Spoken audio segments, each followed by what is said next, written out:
You said that some people were sacked towards the tail end of the Abacha regime. Yes. What I remember is that General Sani Abacha died in 1998. Yes. And that was the end of his regime. You are talking about 1994. Yes. That cannot be clarified or classified as the tail end, can it? No, what happened is that it was towards that 1994 that this issue came up. That was, I think, August 10 or so, when we were given a letter of disengagement. So that was almost at the beginning of his regime?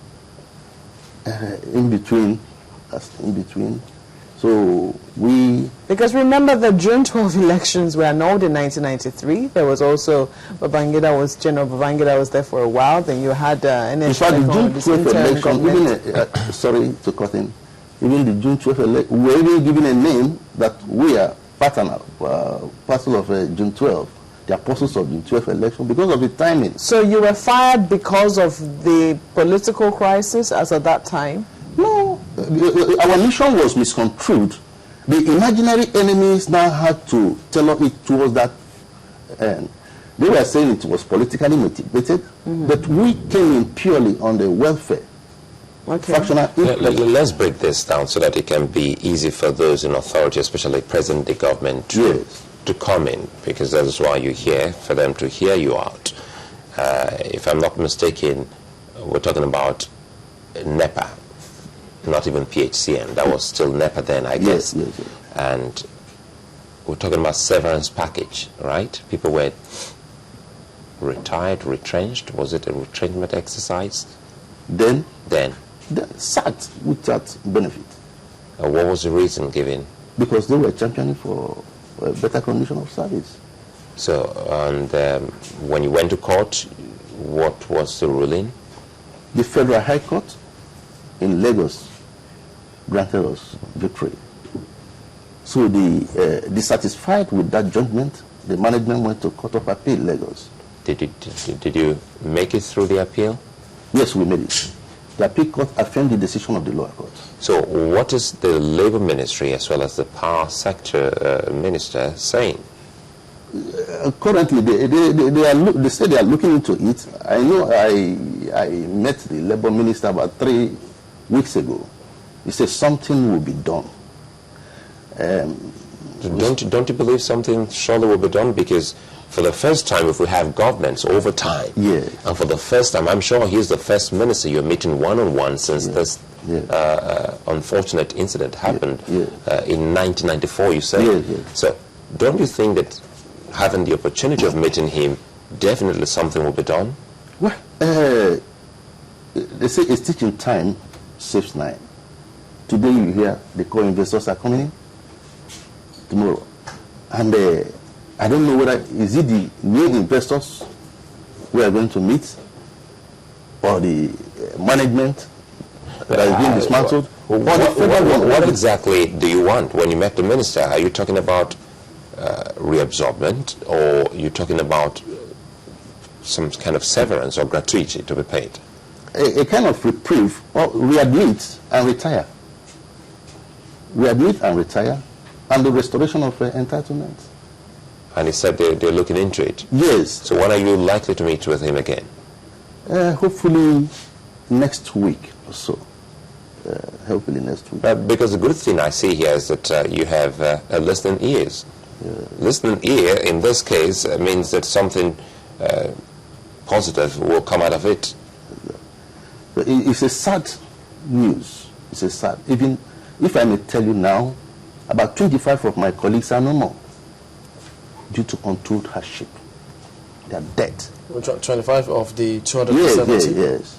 Now, the families are scattered. And a situation whereby something was even done in such a way to inflict punishment on the group, where husband and the wife were sacked. If you sack a worker in this present Nigerian, we are sacking 10 people. Because we depend on these dependent relatives and all that. You have sacked me, you have sacked my mother. You have sacked me, you have sacked my father. You have sacked my siblings. Okay, well, your group at that time was called, correct me if I'm wrong, NEPA Workers Welfare Association. Yes. And you petitioned the former president, Olusegun Obasanjo, at the time. Yes. What happened? We tried as much as we could, and there was no positive response. Like we've been doing, then we'll never give up. We'll never give up. We will not give up. Because we don't know. Did you get to have a meeting with him or with any government official, or you only sent a letter? Or was a letter even acknowledged in the first place?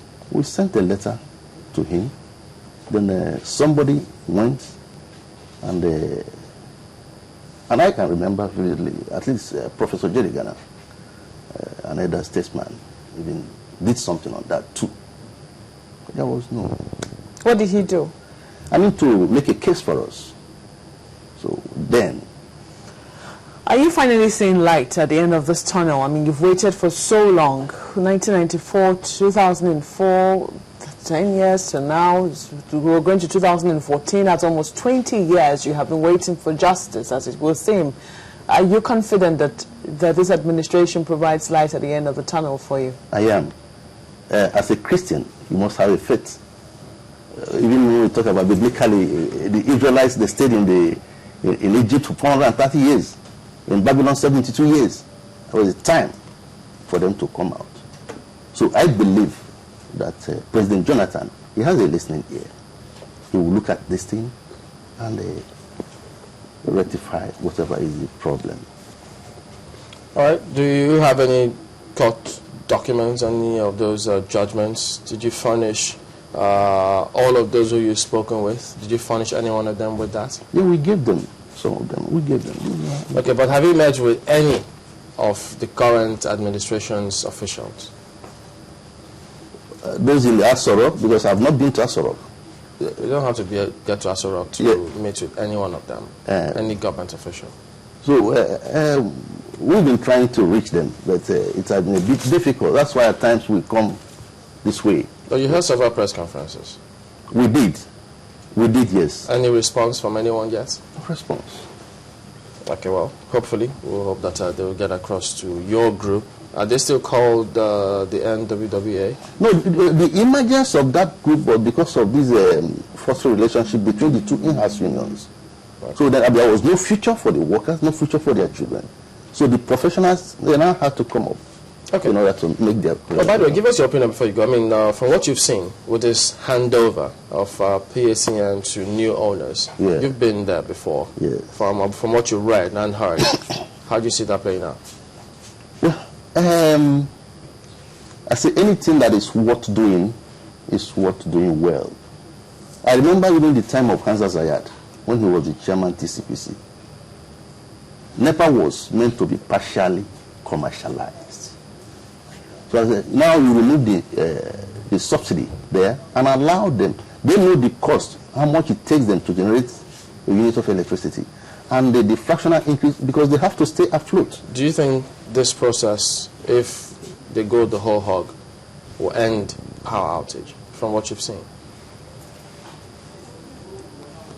I pray that it will work out. All right. But however, whatever is the complaint of the workers, I mean, the federal government should be able to tidy it up. All right, then, what I know is the member, Senior Staff Association of NEPA, now PHCN. Thank you for coming on this morning. Thank you very much.